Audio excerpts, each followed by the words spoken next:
after some work. No, super active. Yeah, she's at the table with Eileen. Yeah, probably.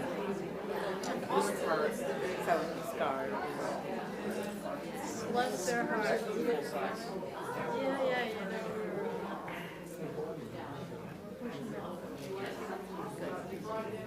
You know, it's nice too because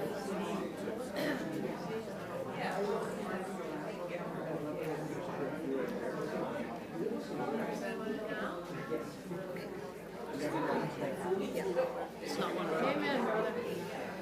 Oh. Great.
It's good.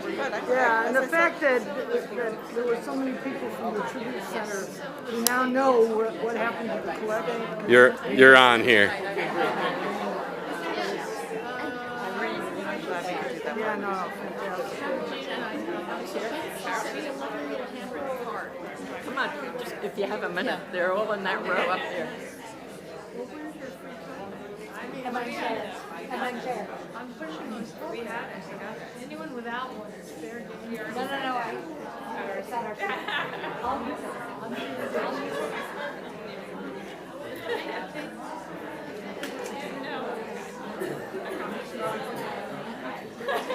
Oh, well.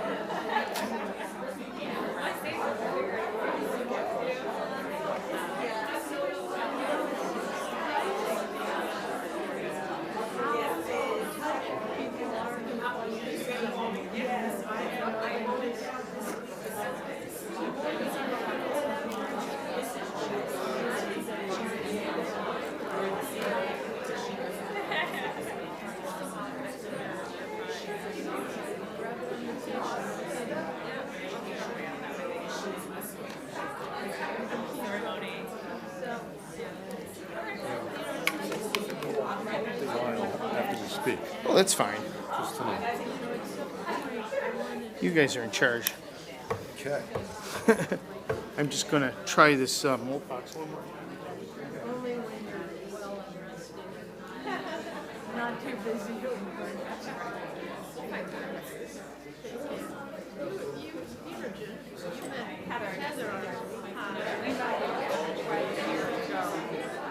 Before, it was at a Girl Scout event in New York City. Oh, was it for this? Yeah, At the Girl Scout.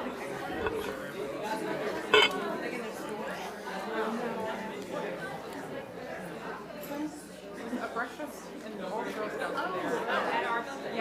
Yeah. That was our kickoff. Kickoff, We did an event at the Girl Scouts. Hi, nice to meet you. Welcome, thanks for making the trip. She lives around here. We are going to get started because I know some folks have to get on the train.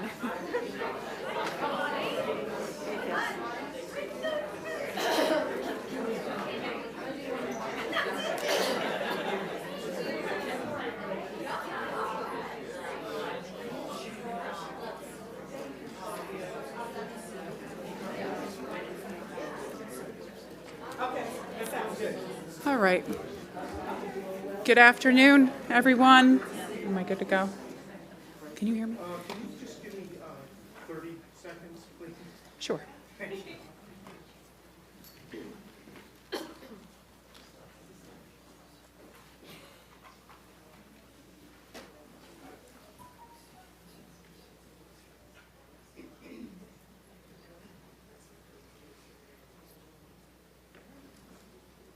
All right. Good afternoon, everyone, and welcome to the New York State Museum. My name is Jennifer Lemack, and I'm the Chief Curator of History here at the museum.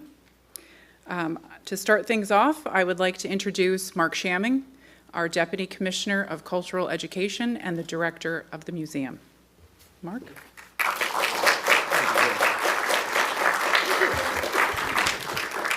Thank you, Jennifer.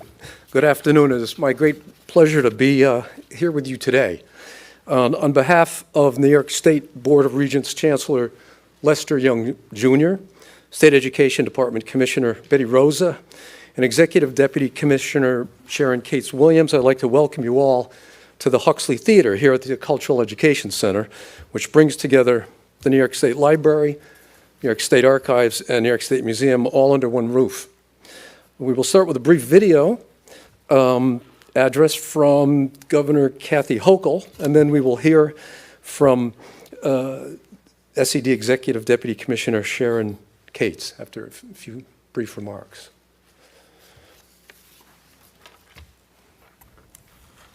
Hi, I'm Governor Kathy Hochul. Welcome to Albany.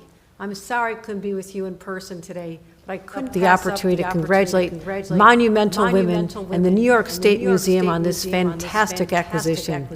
I was proud to join Monumental Women for the unveiling of the Women's Rights Pioneers Monument in Central Park, created by renowned sculptor Meredith Bergmann. And now I'm delighted that a model of this sculpture, in this important chapter of our history, will join the permanent collection of our state museum. The truth is, I wouldn't be here if it weren't for the trailblazing women who gathered in New York at Seneca Falls over 175 years ago.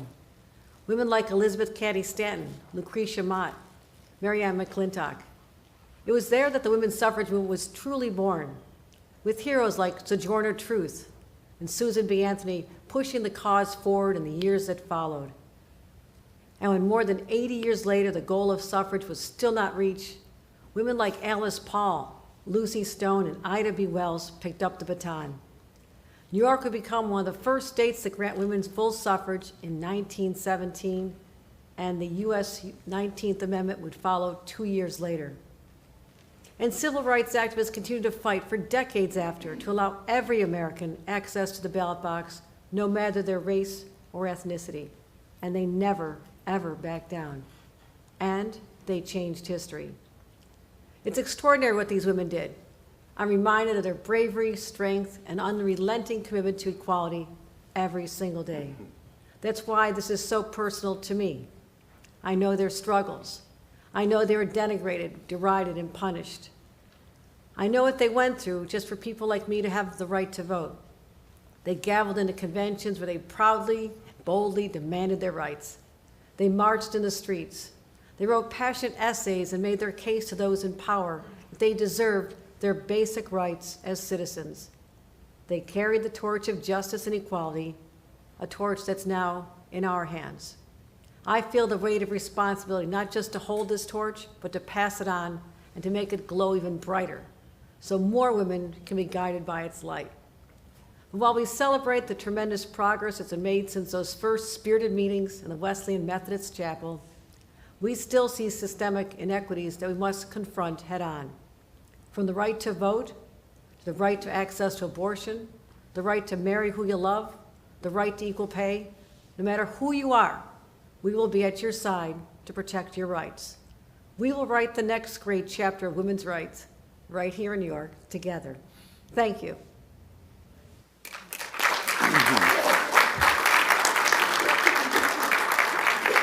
And thank you, Governor Hochul, for that special message. I would also like to acknowledge representatives from the governor's office who are here with us today, members of the New York State Legislature. Today's presenters, State Education Department Executive Deputy Commissioner Sharon Cates Williams, Director of Women's Affairs for the Governor's Office, Emily Kadar, creator of the Women's Rights Pioneers Monuments, Meredith Bergmann, the President of Monumental Women, Pam Elam, State Museum Chief Curator of History, Jennifer Lamack, and State Museum Social History Curator, Ashley Hopkins-Benton, and the Monumental Women Board members. As part of the celebration of Women's History Month throughout the Office of Cultural Education, the State Museum, the State Archives, the State Library, we will host many programs over the next several weeks. So this is sort of our kickoff program for this month.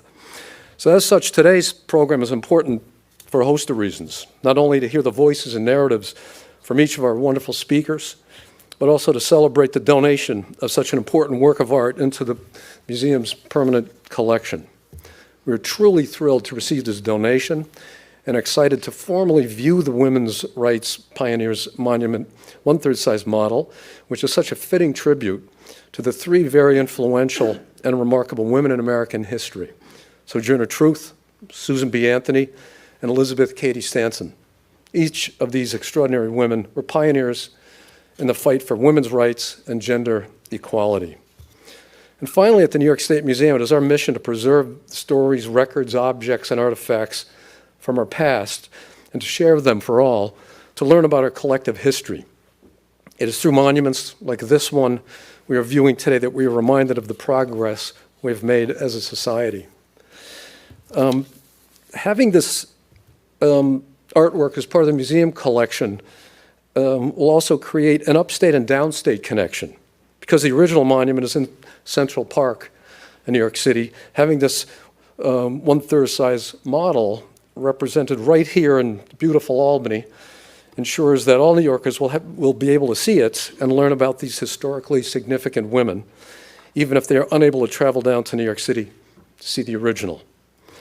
With that said, the monument will be on display here in the New York State Museum beginning tomorrow at 9:30 a.m. And so thank you for being here. And without further delay, it's my great honor to introduce our Executive Deputy Commissioner, Sharon Cates Williams, so she can say a few words to begin today's program. Thank you, Sharon.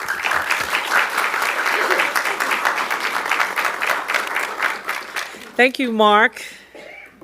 Well, good afternoon, everyone. All right, I need some energy. Good afternoon.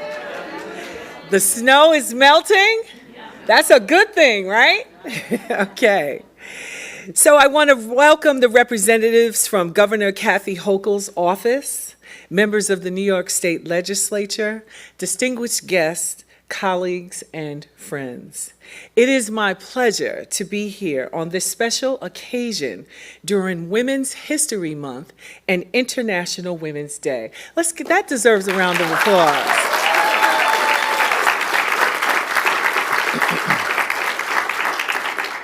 I would like to thank the Monumental Women and their board of directors for their role and dedication in making this happen. Your noble efforts to generate